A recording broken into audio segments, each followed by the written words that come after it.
What's that? Playoffs? Don't talk about it. Playoffs? You kidding me? Playoffs? I just hope we can win a game.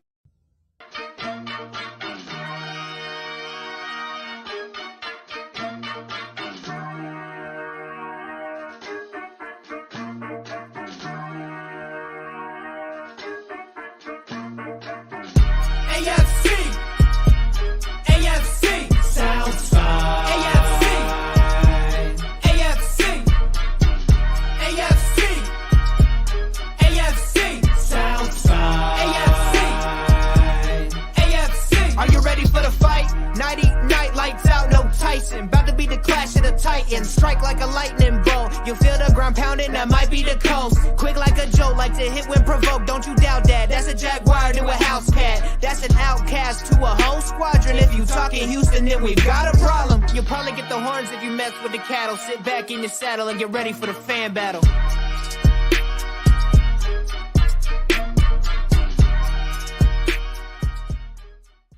You know Jacksonville's motto: going places and eating faces. Right. Gang, gang.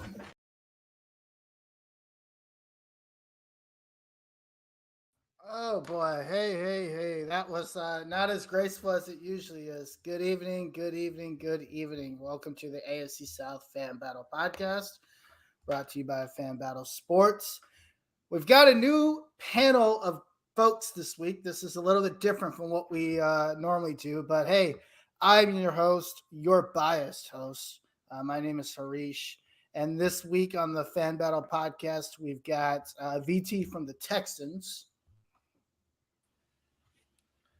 You're muted. Who's on mute? Hope you can hear me now. What's going on? Oh, got a little bit of vibration there, VT. Come back at. All right. Well, VT's having some technical difficulty while he gets back. He's probably already getting prepared for the season as the Texans are getting ready to be horrible. So that matches up. Getting a 1 week there, 1 week before time. Commenting for the Titans this week, we've got our good old friend. What's up, man? How you doing, Maximus? Doing good, man. How are you? Doing all right. And commenting for the Jaguars, the Jaguars who think they're going to win the division this year, we've got Anthony. Anthony, what's going on, man? Hey, man, happy to be here. The Jaguars will be winning the division this year. I just want to make that clear. All right. Well, we'll see what happens there. They should win the division, but we never know with the Jaguars. Yeah. And commenting for the first place Colts Rookie of the Year, Colts, Anthony Richardson. Chase, how you doing this week, man? It'll be a lot better when we figure out what's going on with the JT news by tomorrow. Yeah, we'll dig right into that. We'll dig into that here in a little bit.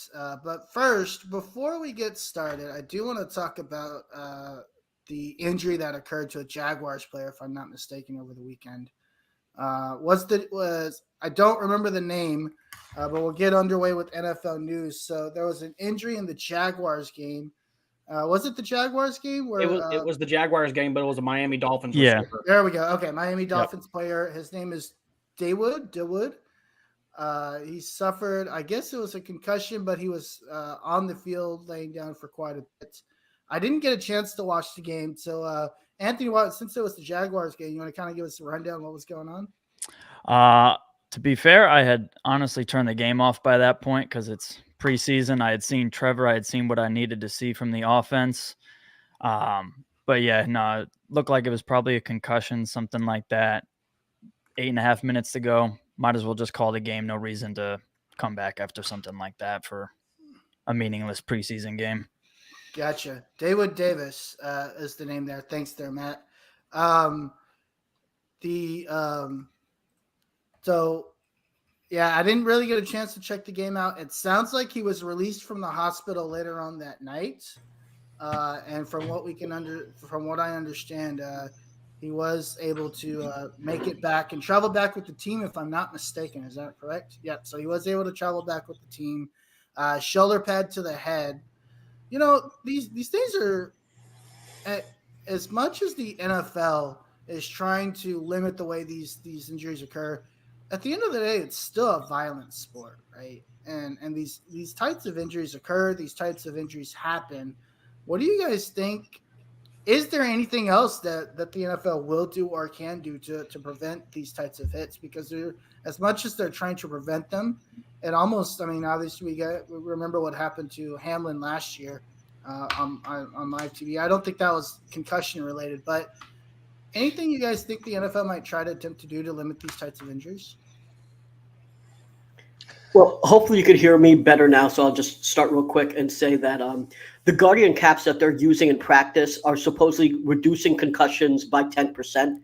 So perhaps that's one day what they will try to do in regular season. I know that the Guardian caps actually throw off your balance because they're heavier, so they have to find a way in order to make the weight distributed in order to be able to use in the regular season. But if it can reduce the concussion percentage by 10%, in practice and training camp, then I think it's something that they will bring over when they get the technology right, weight distribution, and make it look a little better. I think they were trying to use those. Is it the same padding that they were using in practices? Yeah, those are called the Guardian caps. Yeah, it's the same way, but they got to figure out that weight distribution because J.J. Watt, when he was before retirement, was saying that one of the things that he hated about it was he couldn't get off his brakes and stuff quickly because the weight distribution literally changed how he would have to play football. So they have to figure that out to make it similar to the regular helmets. And, it's literally just a matter of time because technology changes pretty quickly. So, I'm assuming they can get there. It's just probably how many years, 2 years, 4 years, whatever it is. Yeah. VT, you're still coming off as staticky, by the way. God damn. All right, I'll leave it. My bad. Okay.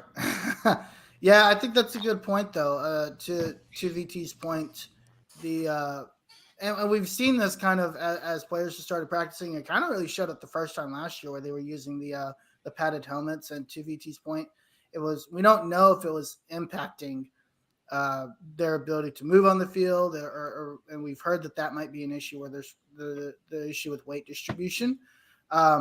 obviously we're great for David Davis that he was able to make it back out of the hospital, able to make it home, travel with the team.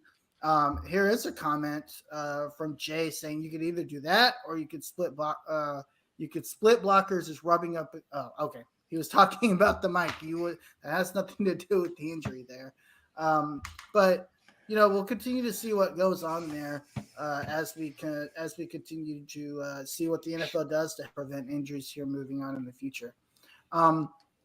Anyway, as we move on, let's go ahead and get into this week's action. And we're going to start off with the Titans here. Nighty night, lights out, no Tyson. About to be the clash of the Titans. And, hey, Maximus, we're going to go ahead and get started here with the Titans, testing out some new transitions here. Talk to us about the Titans last week. What happened? It's preseason, so nothing special. Malik didn't shine as much as we wanted. Levis was out again, so we didn't get a chance to see him. Our starters, it was a joke. They just rolled Tannehill out there and he handed off 3 times and then just left the field. It was it wasn't what I wanted to see, that's for sure. Yeah, I went to the game. It wasn't very exciting. So what you're saying is Tannehill is practicing for his midseason form because handing off the ball is literally what he does best, right? Yeah, so you gotta make sure. Sure. I hope that the play calling is distributed better than it was on that series for sure. Are you excited to see that that's what Kelly is bringing to the offense is using Ryan Tannehill's strengths at his best? Yeah, like I said, just hoping that he's keeping his bag of tricks all, hidden away. Because, I hope that's not a taste of what we're going to get most of the season. Because if it is, I'm going to have a disappointed season. Fair enough. As we look to cut day tomorrow, everybody's favorite time of the preseason, we don't want to go down the entire 53-man roster because we don't have 30 years to do so. But why don't you give us some players to kind of keep an eye out on? Who's on the bubble? Who are those position battles that we've been kind of looking for? And just a breakdown on who you'd like to see make the roster and who you think might be there on the border there. All right, so some interesting moves I think the Titans might actually make is I think they might put Kyle Phillips on IR. Just so we can use that extra roster spot for another wide receiver because God knows we need a lot of wide receivers. I think Kyrus Jackson's shown enough to make the team, and I hope Colton Dowell does, but I don't know if he will or not. As far as the defense goes, Caleb Murphy shined. A lot of people had question marks on him, and he showed up big time in the preseason, was in the backfield pretty much more than the quarterbacks were. We don't have a kicker, which is that sounds normal. We really didn't have a kicker all off season, if we're being honest with ourselves. We had people at the position, but they weren't starting quality kickers, in my opinion. I hear Blankenship's available. Yeah, I'm good on that. And I'm a Georgia fan, so if I'm passing on a Georgia player, that's a bad sign. As far as people that didn't make the team that you might think will, Monty Rice. A lot of people that thought at the beginning of the training camp that he was starting next to Al Shire. Looks like he might not even have a roster spot. So that was a shock. But other than that, everything's pretty, I think, pretty clear with us. I'm hoping that we get the good news for Titans fans is Treylon Burks was back on the practice field today. Good. Yeah, catching balls and landing one leg on the knee. Awesome. So obviously, yeah, he's not doing 7-on-7s or anything like that. It's individual work, but still, it's nice to see him land on that leg and it looked firm.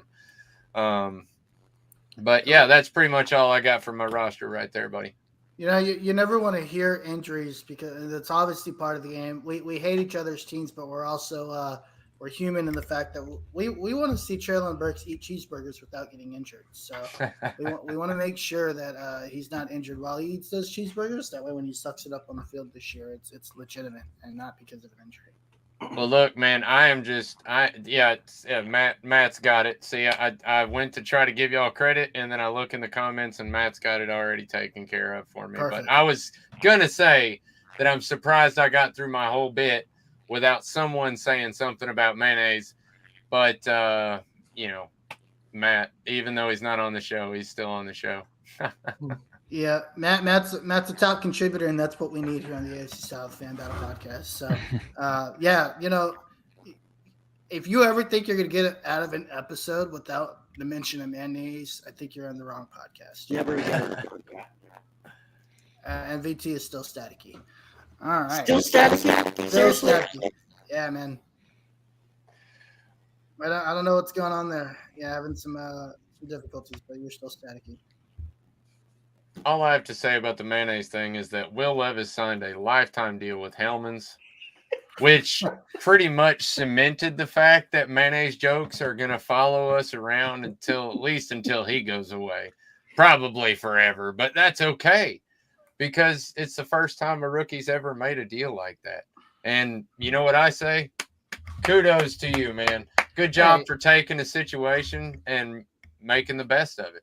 Well, to be fair, if he didn't present himself putting mayonnaise in his coffee, then we probably wouldn't be in this situation. So maybe next time he should be more aware of who's taking film on him, which would match up. Which probably is the reason why he's not doing so well in training camp, because he's not watching the film or trying to figure out who's watching him at all times. But hey, anyway.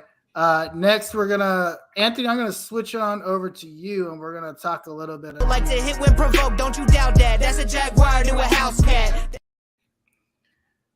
All right, Anthony, why don't you tell us a little bit about the Jaguars game? Obviously, David Davis was a topic of discussion, but why don't you talk about a little bit about what you were able to see in the game on Saturday?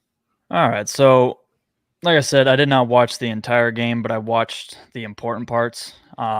And what I saw was the Jaguars' first team offense took care of that Dolphins defense with no problem. They went up and down the field without any issues. Would have been better if Tank didn't fumble right at the goal line for a touchback, because otherwise we probably would have been up 14-3 after the first two drives. But they pulled Trevor, I think, 4 minutes into the second. So I saw enough that the offense is gelling. They're working well together. Ridley looks really good, which I kind of figured was always going to be the case.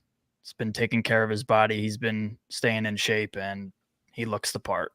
So is Ridley wide receiver 1? Absolutely. Okay.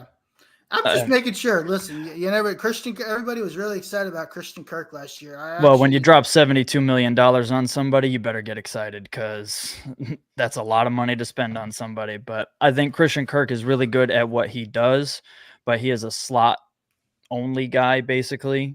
Yeah. Ridley can play in the slot, but he's dominant outside. So he's actually going to make it easier for Christian Kirk, because he's going to take attention off of that. So Christian can be the receiver that he always was. He's not meant to be a number one. Ridley is absolutely a number one, because there's not many players in the NFL that can run routes like him, that have that kind of speed.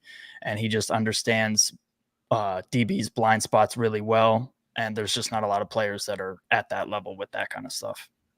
Yeah. And there's a comment that came in that I'll show, but with having Ridley there, what do you think happens to Kurt stats wise? Do they go up? Do they go down? Do you think it balances out? Honestly, I think Kirk probably ends up somewhere around the same. I think, we had Marvin Jones last year. He wasn't anything spectacular, but a lot of what Marvin Jones got is going to go directly to Ridley. I'd say Zay Jones is probably going to be hurt a little more by Ridley than Kirk will be. Okay. But honestly, I think the offense is going to take a step further. I think Trevor takes another jump from what he did last year, similar to what he did last year, to really cement himself in that top 5 conversation. Yep. But I think that Kirk probably sits somewhere in the same ballpark that he was, just around 1,000 yards, 7 touchdowns, maybe. Yeah. Sounds about right. Okay. Okay. Talk to us a little bit about the roster. What do you think happens tomorrow? Any specific folks that the audience should be keeping an eye on? Who's that one guy that may make the roster? There's always a fan favorite, and watching Hard Knocks, we know this, right? There's always that one guy. Now, obviously, this is TV, so that already kind of leans into that. But who's that one guy that's like the fan favorite that people are waiting to see if he makes the team or not? So the fan favorite probably would QB Nathan Rourke, but he already got cut, and I don't think he ever stood a chance to actually be QB2. Beathard is the veteran presence behind Trevor. I didn't think that he was going to really push for that spot, but he was a fan favorite. But I think the real battle is going to come down to the wide receiver position. The Jaguars have a lot of talent in that back end that could be a wide receiver 5 or 6 on a lot of rosters. So there's going to be some guys that are going to get cut that are going to get picked up pretty quick. And there's been all kinds of crying and debates on Jaguars Twitter all day about who that 5 and 6 is going to be. Because there have been a lot of guys that have made some plays this preseason to make their case. So that those last 2 spots in the wide receiver room are going to be very interesting to see what they do. Most of the rosters pretty well set out. We returned 21 out of 22 starters from last year. So not a lot of turnover from there. Honestly, didn't do a lot in free agency either. So it's a lot of rookies and stuff like that. But yeah, as the non-biased host, the Jaguars are looking good. They're set up for success. Obviously, it's been a while since they've had back-to-back good seasons, which we got to bring up because it is the mantra of the Jaguars franchise, right? One good season every 5 or 6 years, sometimes a little bit more. I'd be interested to see. On paper, they should put it together, right? Absolutely. Looks like. And I think the difference between this team and 2017 purely is quarterback and coach. Doug Marrone wasn't a bad coach, but he's not out calling plays the way that Doug Peterson is. And Trevor Lawrence is like 500 times the quarterback that Blake Bortles could ever be.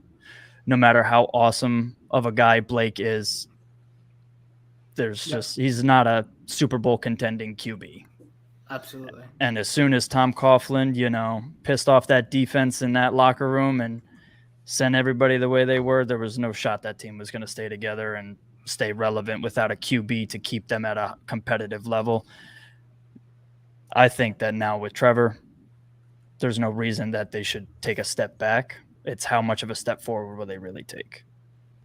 Yeah. Well, hey, we got 2 weeks to find out, to see what happens there. VT, give me a mic check. Mic check, 1, 2, 3. Oh my gosh, it's about time. Whew.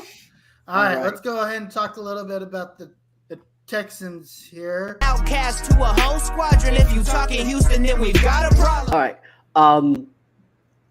Basically, here's what happened. We had a couple cuts, and we had some surprise cuts. So Desmond King, who was an inside corner, we thought that he was going to stick around. He's been with us for a while, took a pay cut last year in order to actually to stay on the team. He got cut.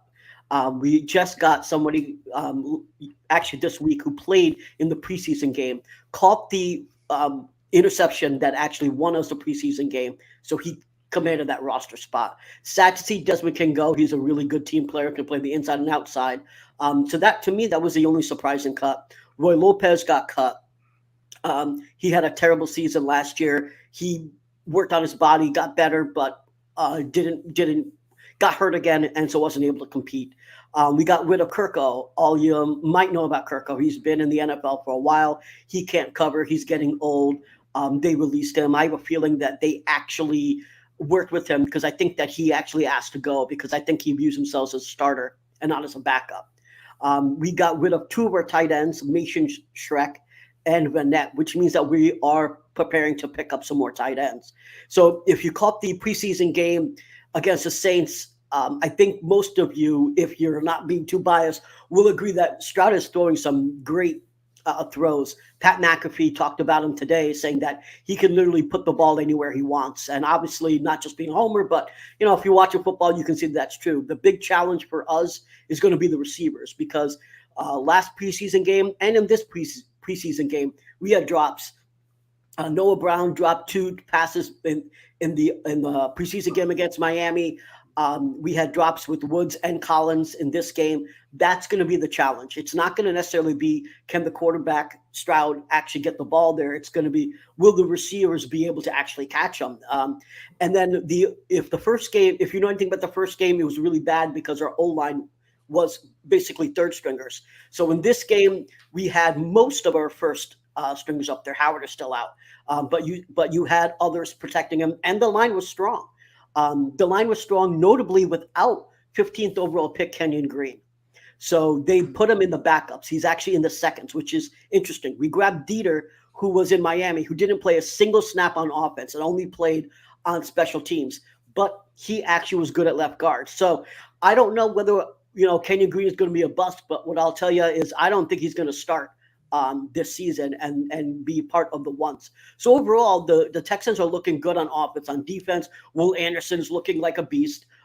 We saw the plays against Miami looking great in camp.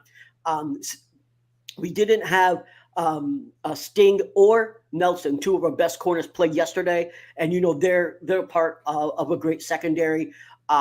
Other people, obviously not just myself, were saying that it's a strong top 10 secondary. I actually believe it's going to be top 5, and I think Petry's going to be an all-pro.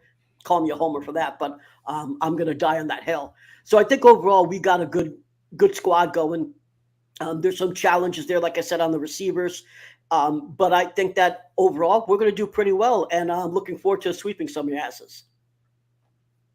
Yeah, I actually have the Texans as the dark horse of the A lot of people think they're going to. Ball. Yeah.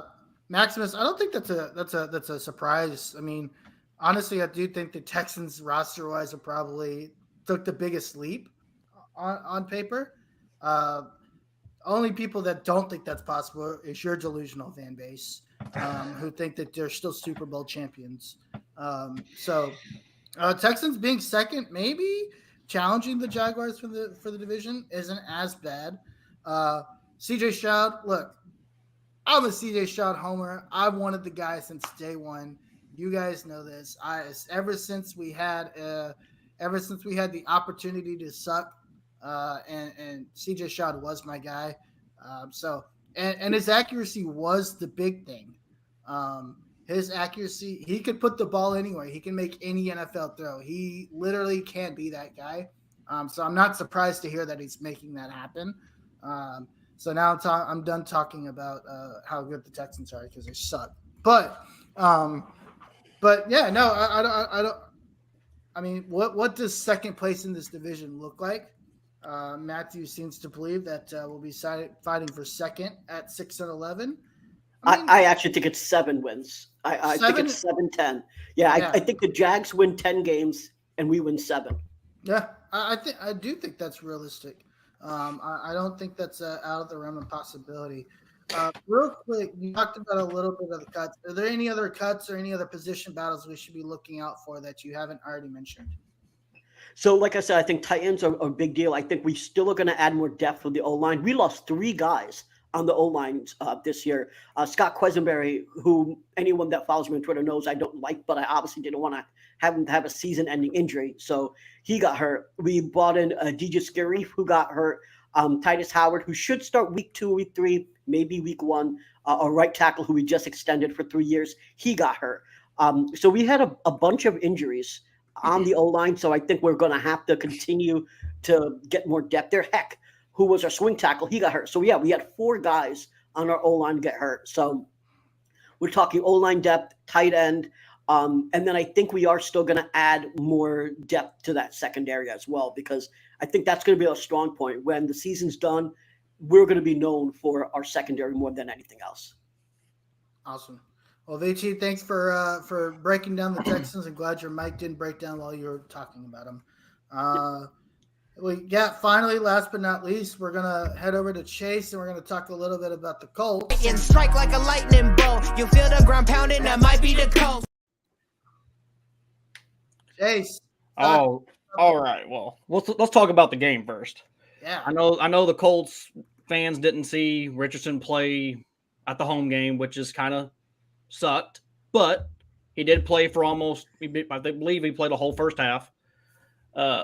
He did seem jittery. I mean, it is the Eagles defense, even though they didn't have all their starters there. But he was hesitant at times.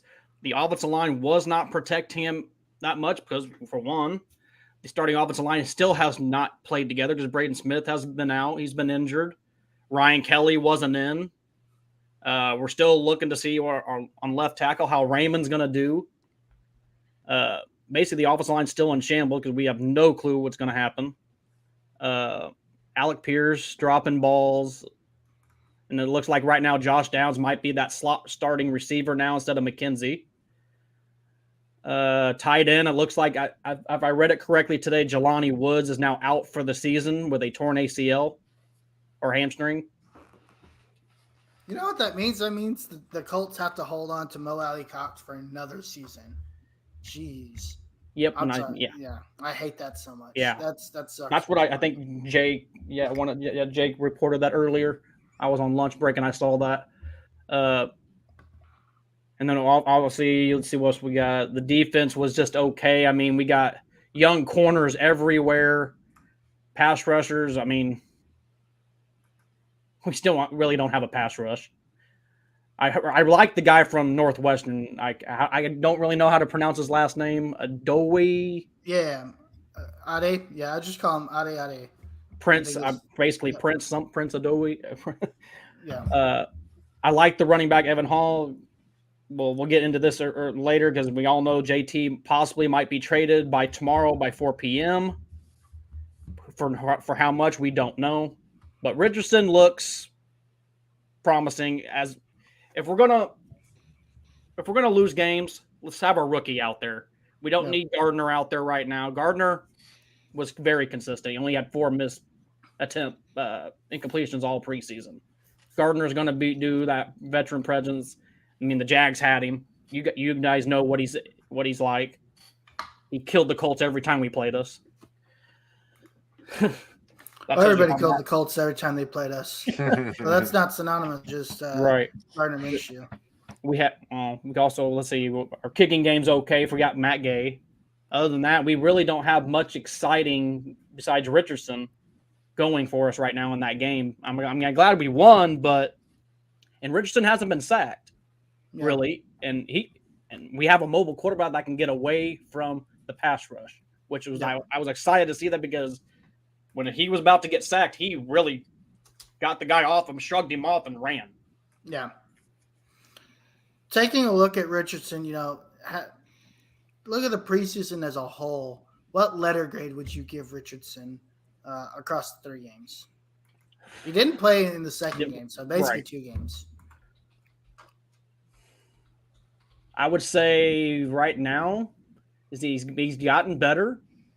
I would say probably a C+ as of right now. He's right there at that at that spot. Yeah. He's not a C-. He's right there at that C+ where you're hoping for that potential is going to be more. Yeah, I think C+ is fair.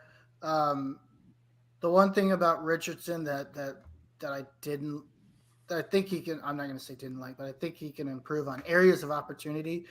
That dude's got a cannon of an arm, and yes. I think it gets in his way when it comes to his. He was not accurate at all. His footwork was actually pretty good, and you could tell he's trying to focus in on it. But the way he releases that ball sometimes is just. He's trying to throw into traffic. Right. Yeah, he's trying to get there into traffic, thread the needle when sometimes, I mean, honestly, that Josh Downs should have caught that ball that was down. I went back and looked at it. He threw it into a really good window. But, is there an opportunity to potentially make it a little bit different? Throw that ball with a little bit more touch versus the velocity that he does throw it with. Talk to us a little bit about JT, the situation. Where do you think we stand as of today? Does he get traded by 4 p.m. tomorrow? Hopefully this is the last we could talk about it. We just move on, right? But maybe we don't. I don't know. Well, like we said before the show, I mean, I was talking to some of the guys before the show. I don't know where his all this came from, and starting in April, he was saying he was going to play out the contract, and then he changes agents and he changes his tune for some reason. I understand he needs to be paid. I understand that. Get your money while you can. I believe that, but he's doing it the wrong way. Pittman's in a contract year, but he'll get paid. But I just think he's got a bad attitude. Is he hurt? I'll be honest, I don't know. We don't see what the medical is. We've heard ankle, we've heard back, but then JT puts out that there's not a back problem. So what is actually going on behind closed doors that we're not seeing? Yeah. Is it Jim Irsay going out in public and saying stuff? I don't know. Or is it between the agent and the owner? Something's happening that we're not seeing. It's I just want to chime in for 1 second, just say that the agent is actually the same agent as Titus Howard, our right tackle. And it took a little bit to get that contract done. He was searching for $20 million. We ended up on about 18.5. And during that time, he didn't tweet out any crazy shit like Titus Howard didn't, and neither did the agent. Also, we don't have Cal, our owner, or our GM talking about the contract publicly either. I have to say, from an outsider's point of view, this looks like Irsay started it, and his agent just basically said, if you're gonna talk about things that you don't actually even know everything about, then I'm gonna come out here and defend my guy. And that's what it seems like to me, because how the hell do you say, I take offense at you guys trying to negotiate a new contract? That's not necessarily what they were doing. They're trying to figure out solutions. That was one solution. Then he's got to say no one would care if he was out of the league. I mean, how much disrespect do you want to throw to your star running back who your offense was going to be centered around? I think it's on Irsay more than anyone else. Yeah, I think that's a good point. Looking back on it a couple of weeks, right, and as the situation started to unfold, this is who Jim Irsay is. And you know what? If he gets traded tomorrow, Jim Irsay is going to live by what he says. He'll trade him tomorrow and he won't look back. He won't care. I mean, this guy has done this before. This isn't brand new. Yep. Eric Dickerson, Marshall Falk, Edgerrin James. He doesn't care. I get what you're saying, VT, and I do understand that, throwing your team out there public in the media is probably not something you want to do. But this isn't new of Jim Irsay. This is kind of what we expect as Colts fans. So I'm not shocked by this at all, to say the least. What about Anthony Maximus? What do you guys think about this whole situation? Yeah, man. Look, first of all, Jim Irsay, thank God he's not my owner. That's all I have to say. Pretty much, like VT said, it looks from the outside perspective, it looks like Jim Irsay started some junk, and the agent come in, defended his dude, and now there's just bad blood, and I don't think it can be rectified. Even if he doesn't get traded, I don't think he plays. Anthony, any closing comments on the situation? Yeah, I got to agree that I think it's the owner. With that, can't fault running back looking to get paid because they don't get paid anymore. But Irsay making those comments, while I understand the point he's trying to make, that in the grand scheme of things, him as an owner and JT as a player are not going to mean anything to the league because there's going to be somebody to replace them without any hesitation. So I understand that, but the way he said it, the way he delivered it was just very disrespectful, and I think that he will get traded. I don't know that it's done by tomorrow. It's like one of those things that everybody knows it, but nobody says it. It's like one of those things. Everybody knows. Saying the quiet things out loud. Yeah. Sometimes it's good to keep your mouth shut. Yep. Which is something Irsay doesn't know how to do. Yep. No, he doesn't. He's very bad at that, by the way. No. In case you guys haven't noticed. I can't wait for the tweets once JT does get traded. That's what I'm here for. I'm here for the tweets. So let me ask You guys, I think it's Miami. Do you guys think that's where he's going to go, or do you have another opinion of where he's going to end up? I think Miami's probably the most likely because they've been sniffing around every running back that's been in any kind of contract dispute. They've been sniffing around it, so that's probably the most likely place. But I know that the Bears have kind of shown a little interest, and I think that they would be a really smart move for them to do it because they got the cap space, they got the draft pick resources, and Justin Fields is going into a third year. You need to find out if he's the guy this year. You already got DJ Moore. That's great. But go get a running back like that and let them be a two-headed monster in the backfield and find out if Fields is the guy you're going to build around. If not, use that draft capital to trade up and get the QB that you want. So I think that would be a smart move because they can front load a deal so they can get out from it in 2 years without any dead money or any issues.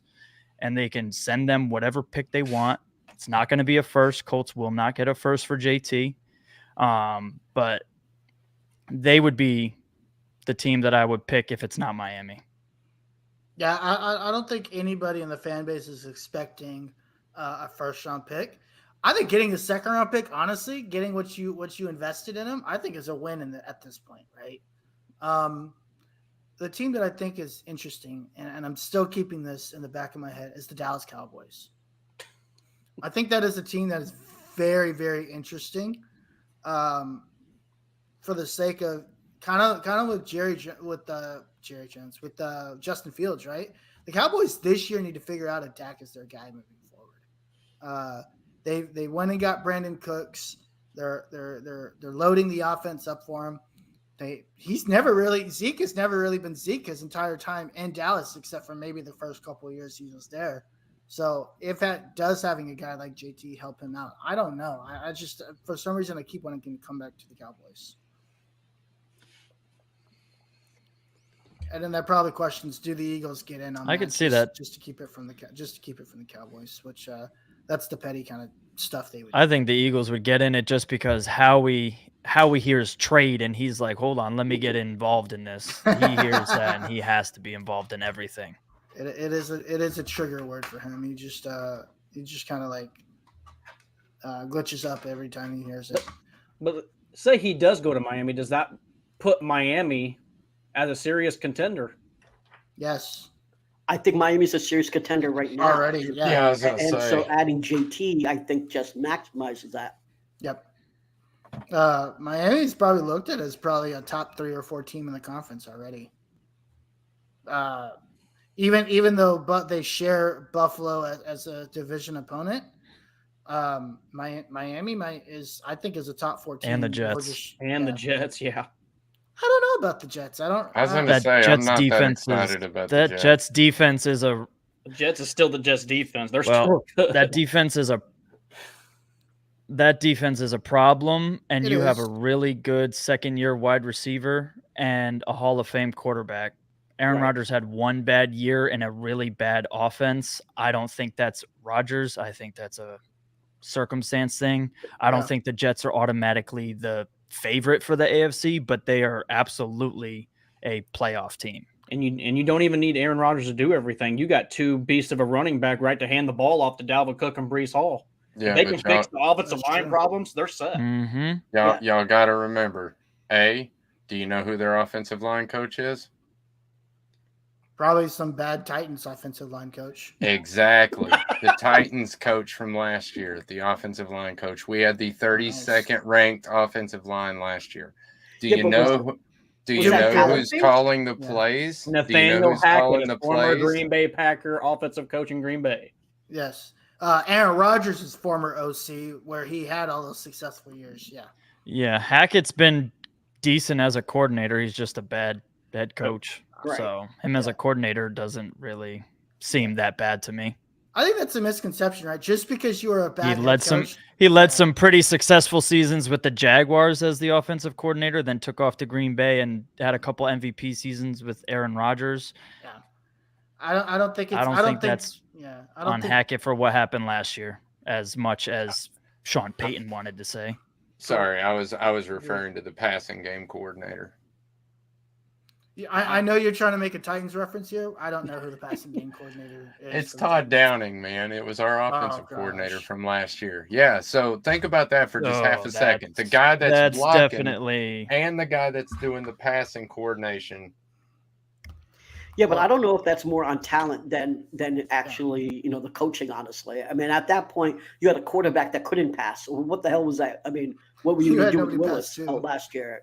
Right. So I'm high on the Jets. I think that, listen, as you said, right, you got Aaron Rodgers, a Hall of Fame quarterback, and you have a crazy defense.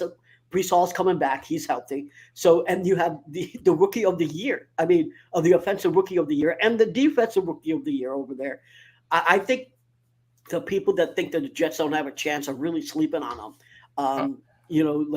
Yes, they probably are in the hardest division this year in the AFC East, but I think the Pats are dead in the water. They're a 7-8 win team at best, and that's at best, and probably closer to 5 or 6. Go ahead. The Bills have taken a step back since Matt Dayball has left. So, they're a little funky. I think they're in contention, but they're a little funky over there. And the Dolphins, as high as I am on the Dolphins, and it's all based on Tua if he can stay healthy. So I think the Jets, honestly, in that division have better chances because just those 3 reasons that I said. So I can completely see the Jets in the AFC Championship. I'll give you that. Oh, wow. I don't know about championship. I don't know about AFC Championship. Okay. All right. Playoffs, all right. I'll give you. So they're going to be playing the Jaguars then. Yeah, it's never a show without a VT hot take. Anyways, fellas, before we get out of here, that is the show for the night. Maximus, why don't you tell everybody where they can find you? Maximus Titan fan, pretty much on all social medias, and the Titans Fan Battle podcast, also on pretty much all social medias. We're really trying to grow our YouTube audience. Please like, share, and subscribe. Awesome. VT? So you can find the Texans Fan Battle every day at Wednesday, 8 p.m. Central. But this week we're actually on Thursday. Our guest is Patrick Crichton. He's a reporter, and so we'll get to talk to him about everything that's going on. We had Stroud be named the official QB1, and we'll talk more about that with Patrick, along with everything we saw with the preseason games. Chase, where can everyone find you? You can find me on Twitter right here at CSGordon2434 and on Facebook, Chase Shumway. I'm not on the actual Colts podcast yet, but I'll talk to those guys and we'll see if I can get on there later in a later date. Awesome. And Anthony, what about yourself? Are you in the Twitterverse? Yes, or the X-verse, whatever you want to call it now. Ammo Jags. That's all I really got, either that or Facebook. But yeah, I'm happy to have been on here. Thank you guys for having me. Hopefully there will be more rounds of this and a little more trash talk once the season kicks off. Absolutely. We'll see you week 1. Yeah, we'll see you for Oh, you know it. Yeah, we'll be there for sure. And of course, you guys can find me at the Uncle Gandhi. I'm also on Thursday nights on the Longhorn Fan Battle podcast. Yeah, you guys have a good night. Anybody have any final thoughts before we get out of here? Don't sleep on our secondary. Be warned. All right. Have a good Labor Day week. Jaguars are winning the division. I just started with that. I'm going to end with that. All righty. Well, thanks for joining us tonight at the AFC Fan Battle podcast. We'll see you next week. Peace. Sit back in your saddle and get ready for the fan battle.